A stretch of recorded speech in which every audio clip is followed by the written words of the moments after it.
తెలుగు అక్షరమాల సంపూర్ణ రామాయణం. ఆ అయోధ్య నగరానికి రాజు దశరథ మహారాజు. ఆయనకు ముగ్గురు భార్యలు కౌసల్య, సుమిత్ర, కైకేయి.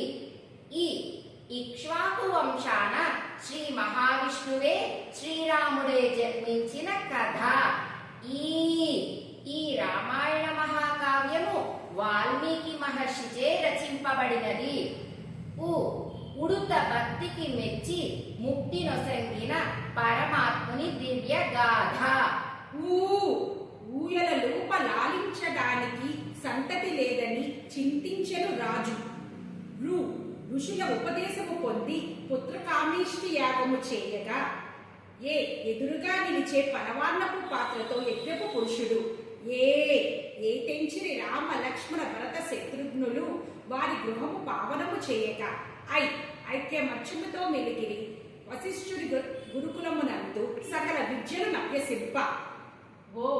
ఒకనాడు విశ్వామిత్రుడు యాగరక్షణకై శ్రీరాముని పంపమని కోరగా ఓరిమితో రాజు రామునికి బదులుగా నేను యాగరక్షణకు వచ్చేదనగా అవునన్మని వశిష్ఠుని ఆదేశంతో లక్ష్మణుని అన్నకు తోడుగా పంపుతూ అంతఃపురము నుండి వీడ్కోలు పలికి దిగులు చెందుతూ ఉన్న మహారాజును ఆహా ఎనుచు ఋషులు మెచ్చగా కళ్యాణరాముడై వచ్చునని ఓదార్చి కులగురువు.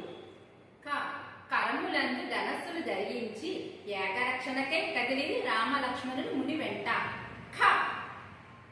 కలువైన మారీచ సుబాహులను తరిమి తాటికిని వదయించి ఏకరక్షణ చేయగా గగనాన విలుల వానలు కురియగా అహల్యకు పాదస్పర్శతో శాప విమోచనం కలిగించి ఘనకీర్తియసుడైన జనక మహారాజు నిధులకు తరలిది స్వయంవరం తిలకించగా చక్కని చుక్క జానకిని చేపట్టి శివధనుసును ఎక్కుపెట్టి శ్రీరాముడు గురువు ఆజ్ఞతో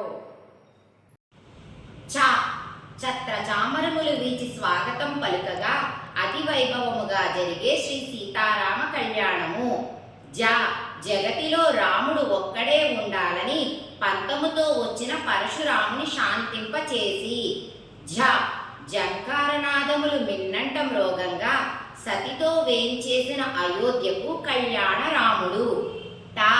టక్కరి మాటల మందర బోధతో కైకేయి వరములడిగే.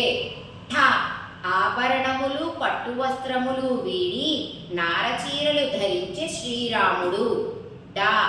అప్పుడు సీతారామ లక్ష్మణులు వెంటరాగా గుహుడు నది దాటించగా రాజ్యము వీడి పంచవటిని చేరి పర్ణశాలను నివసించే కోదండ రాముడు.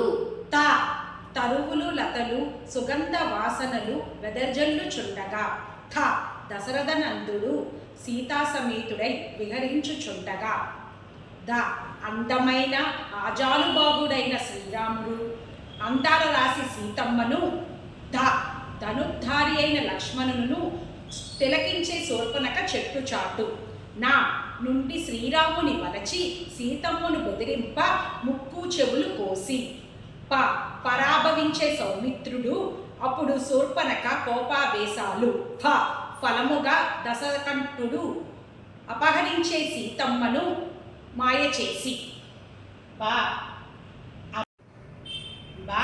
అబల ఆర్తనాదము విని అడ్డుపడిన జటాయువు రెక్కలు విరిచి రావణుడు భయంకర అరణ్యములు దాటి సీతను వెతుకుచూ వచ్చిన రామలక్ష్మణులు మరణించిన జటాయువుకు ప్రణమిల్లి చేరిరి ఋష్యమూక పర్వతము. యతి వేషములో వచ్చిన హనుమ తన స్వామిని శ్రీరాముని గుర్తించి ఆదరమును ఆహ్వానించి సుగ్రీవుని చెంతకు చేర్చి సీతమ్మ జాడ తెలుసుకొనుటకై జలధి లంఘించి లంకకు చేరి సీతమ్మకు ముద్రికనిచ్చి నమస్కరించి వలదు శోకము రాముడేతించునని పలికి లంకా దహనము చేసి శరవేగంతో శ్రీరాముని చేరి అమ్మ క్షేమమును తెలిపి వానర సైన్యముతో భీషణ సంగ్రామం సలుప సంద్రంపై వారధి నిర్మించి లంకకు చేరి సమస్త వానర శ్రేష్ఠులు లక్ష్మణ హనుమ సమేతంగా దానవుల సమూహ సంహారం జరిపి దశకంఠుని గురించి అగ్ని పునీత సీతాదేవిని అలా సుగుణాల రాశిని సౌమిత్రి వెంట రాగా చేరెను. అక్ష అంతరిక్షమున పుష్పక విమానం ఎక్కే మిత్ర బృందంతో.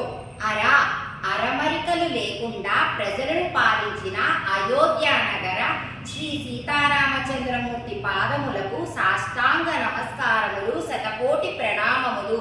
తెలుగు అక్షరమాల సంపూర్ణ రామాయణము. జై శ్రీరామ్, జై శ్రీరామ్, జై